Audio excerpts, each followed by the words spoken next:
ଯୁଧିଷ୍ଠିର କୁକୁର ସ୍ୱର୍ଗ ଯିବା ପ୍ରସଙ୍ଗ। ଯୁଧିଷ୍ଠିରଙ୍କ ସହିତ ସ୍ୱର୍ଗକୁ ଯାଉଥିବା କୁକୁରର ଶେଷ ଅବସ୍ଥା ଯାହା ହେଲା ଆପଣମାନେ ହୁଏତ ଜାଣିନଥିବେ। ମହାଭାରତରେ କୁହାଯାଇଛି, ପଞ୍ଚପାଣ୍ଡବ ଓ ଦ୍ରୌପଦୀ ଯୁଦ୍ଧ ପରେ ହିମାଳୟ ଯାତ୍ରା କରିବା ସମୟରେ ଯୁଧିଷ୍ଠିରଙ୍କ ଛଡ଼ା ସମସ୍ତେ ମାର୍ଗରେ ଟଳି ପଡ଼ିଲେ। ସେତେବେଳେ ମାତଳି ଇନ୍ଦ୍ରଙ୍କ ଆଦେଶରେ ରଥ ଘେନି ସେଠାରେ ପହଞ୍ଚି ସଶରୀରରେ ସ୍ୱର୍ଗଯାତ୍ରା ପାଇଁ ଯୁଧିଷ୍ଠିରଙ୍କୁ ଅନୁରୋଧ କଲେ। ଯୁଧିଷ୍ଠିରଙ୍କ ପାଖରେ ଗୋଟିଏ କୁକୁର ଠିଆ ହୋଇଥିଲା। ଯୁଧିଷ୍ଠିର ପ୍ରସ୍ତାବ ଦେଲେ ଯେ କୁକୁରଟି ତାଙ୍କ ଶରଣକୁ ଆସିଥିବାରୁ ସେ ମଧ୍ୟ ତାଙ୍କ ସାଥିରେ ସ୍ୱର୍ଗପୁରକୁ ଯିବ। ସେତେବେଳେ ଇନ୍ଦ୍ର ଯୁଧିଷ୍ଠିରଙ୍କୁ କହିଲେ, ସ୍ୱର୍ଗେ ଲୋକେ ସୋବତାଂ ନାସ୍ତି ଧୃଷ୍ଣ୍ୟମିଷ୍ଟା ପୂର୍ତ୍ତିଂ କ୍ରୋଧବଶା ହରନ୍ତି ତतो ବିଚାର୍ୟ କ୍ରିୟତାଂ ଧର୍ମରାଜ ତ୍ୟଜସ୍ୱାନଂ ନାତ୍ର ନୃଶଂ ସମସ୍ତି। ମହାଭାରତରେ କୁହାଯାଇଛନ୍ତି, ଅର୍ଥାତ୍ ହେ ଧର୍ମରାଜ, କୁକୁର ରଖିବା ଲୋକଙ୍କ ପାଇଁ ସ୍ୱର୍ଗରେ ସ୍ଥାନ ନାହିଁ। ସେମାନେ ଯଜ୍ଞାନୁଷ୍ଠାନ, କୂପ ନିର୍ମାଣ ଆଦି ପରୋପକାର କାର୍ଯ୍ୟ ଦ୍ୱାରା ଯେଉଁ ପୁଣ୍ୟ ଅର୍ଜନ କରନ୍ତି ତାହା କ୍ରୋଧବଶ ନାମକ ରାକ୍ଷସମାନେ ହରଣ କରି ନିଅନ୍ତି। ତେଣୁ ବୁଝି ବିଚାରି କର୍ମ କର ଓ କୁକୁରକୁ ଏଠାରେ ଛାଡ଼ି ଦିଅ।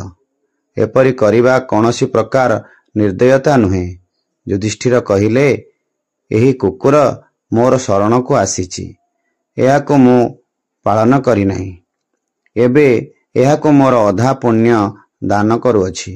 ସେ ମୋ ସହିତ ସ୍ୱର୍ଗକୁ ଯିବ।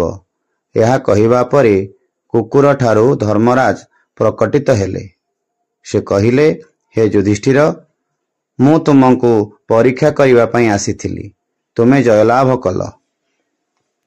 ବର୍ତ୍ତମାନ ସ୍ୱର୍ଗଯାତ୍ରା କର। ତାତ୍ପର୍ଯ୍ୟ ହେଉଛି ଯେ ଗୃହସ୍ଥ ନିଜ ଘରେ କୁକୁର ରଖିବା ଉଚିତ ନୁହେଁ।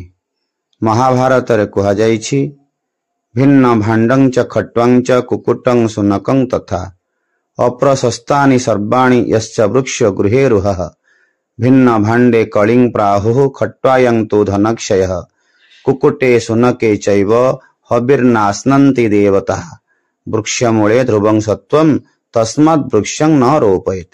ଅର୍ଥାତ୍ ଘରେ ହଟାବାସନ, ଭଙ୍ଗା ଖଟ, କୁକୁର ଓ ଓସ୍ତ ଆଦି ବୃକ୍ଷ ରଖିବା ଉଚିତ ନୁହେଁ। ହଟା ବାସନରେ କଳିଯୁଗ ରହେ ବୋଲି କୁହାଯାଏ। ଭଙ୍ଗା ଖଟ ଥିଲେ ଧନହାନି ଘଟେ। କୁକୁଡ଼ା ଓ କୁକୁର ଥିଲେ ଦେବତାମାନେ ସେହି ଗୃହରେ ହବିଷ୍ୟ ଗ୍ରହଣ କରନ୍ତି ନାହିଁ। ଘର ପରିସର ଭିତରେ ବଡ଼ଗଛ ଥିଲେ ସେଥିରେ ସାପ, ବିଛା ଆଦି ବିଷାକ୍ତ ଜନ୍ତୁ ରୁହନ୍ତି। ତେଣୁ ଘର ପରିସର ଭିତରେ ଗଛ ଲଗାଇବା ଉଚିତ ନୁହେଁ।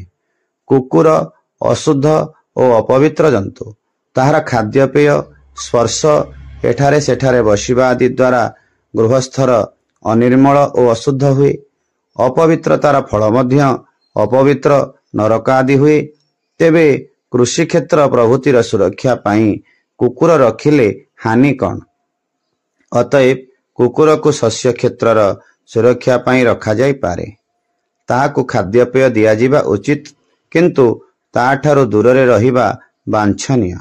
ତାକୁ ନିଜ ପାଖରେ ରଖିବା, ସାଥିରେ ବୁଲାଇବା, ସାଥିରେ ଶୋଇବା, ଛୁଆଁଛୁଇଁ କରିବା ନିଷିଦ୍ଧ ଅଟେ। କୁକୁରକୁ ପାଳନ କରିବାରେ ଦୋଷ ନାହିଁ।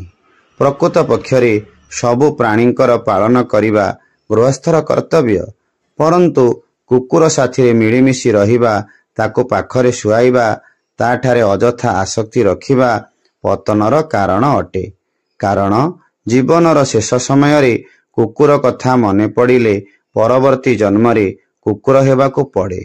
ଗୀତାରେ କୁହାଯାଇଛି, ଜଂ ଜଂ ବାପି ସ୍ମରନ୍ ଭାବଂ ତ୍ୟଜତ୍ୟନ୍ତେ କଲେବରମ୍ ତଂ ତମେବୈତି କୌନ୍ତେୟ ସଦା ତଦ୍ଭାବ ଭାବିତଃ। ହେ କୁନ୍ତୀପୁତ୍ର ଅର୍ଜୁନ, ମନୁଷ୍ୟ ଶେଷ ସମୟରେ ଯେଉଁ ଯେଉଁ ଭାବନା କରି ଦେହତ୍ୟାଗ କରେ, ସେ ସେହି ଭାବରେ ସର୍ବଦା ଭାବିତ ହୋଇ ସେହି ଭାବକୁ ପ୍ରାପ୍ତ ହୁଏ, ଅର୍ଥାତ୍ ସେହି ଯୋନିକୁ ଚାଲିଯାଏ। ଅତଏବ ଘରେ କୁକୁର ପୋଷିବା ଉଚିତ ନୁହେଁ। କାରଣ କୁକୁର ପୋଷିବା ଲୋକର ନରକଗାମୀ ହୁଏ। ଜୟ ଜଗନ୍ନାଥ, ଜୟ ଜଗନ୍ନାଥ, ଜୟ ଜଗନ୍ନାଥ।